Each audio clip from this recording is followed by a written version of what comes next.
Yeah. Did you guys have any experiences in your own personal lives that may have been a little bit more of a trigger for creating what we're about to talk about? Well, actually, unfortunately, I had a situation where with my mom, even though I'm in healthcare and I could ask hundreds of different people who the best physician was, my mom decided that she wanted to choose a physician that was referred that may not have been the best fit for her. And unfortunately, her particular situation was a little more difficult than this physician could handle. And the complications from that have actually stretched over the last 5 years. And unfortunately, I mean, she just did a tour through Europe, and she was not able to get to all the places that she wanted to because she was still having complications with that. So we realized that those things that seem like simple decisions can actually have lasting consequences, not just for the individual, but for their family, for their friends, and everybody that's in their support network. That kind of leads into really the main question and the kick off the podcast is, why you created Texas Best Docs, and personal connections, expand a little bit more on why you created it.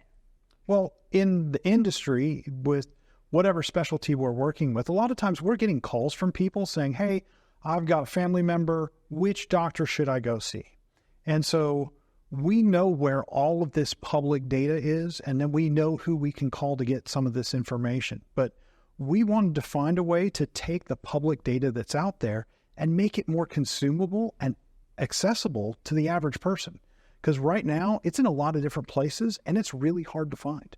Now, I'm going to ask the questions kind of off the board here, but, how often does that happen? You know what I mean? Like, is that something that happens a lot to where it would change, or, kind of expand on that?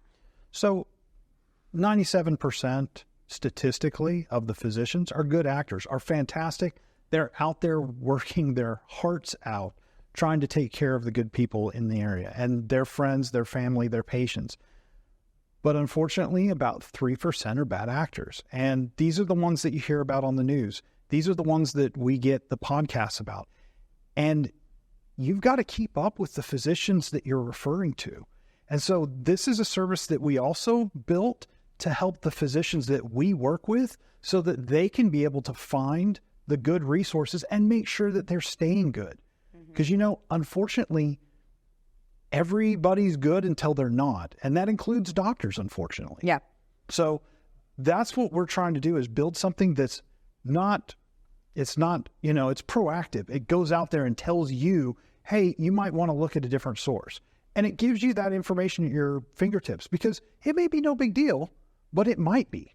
And you get to make that decision. And you get to make that decision. Correct. Our contention is that you deserve all the information available, and we don't feel like that's being met right now. And so our site aims to fill that gap. And to this point, it's kind of hard. I don't know if you've experienced this, but it's kind of difficult to get into some of these specialists. So in particular, I know for my wife, monitoring the specialists for her parents and for me and for the kids is important because, for example, I know where I'm working at, we had a neurologist that, we couldn't send patients to anymore.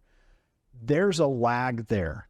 And unfortunately, some of our patients were some of the last to find out, and that puts them 4 or 5 months out at some of the other neurologists to be able to get in and get their condition evaluated. By giving people that information and being ahead of the curve, you could get scheduled into somebody faster before there's that mass migration out, which hopefully doesn't happen.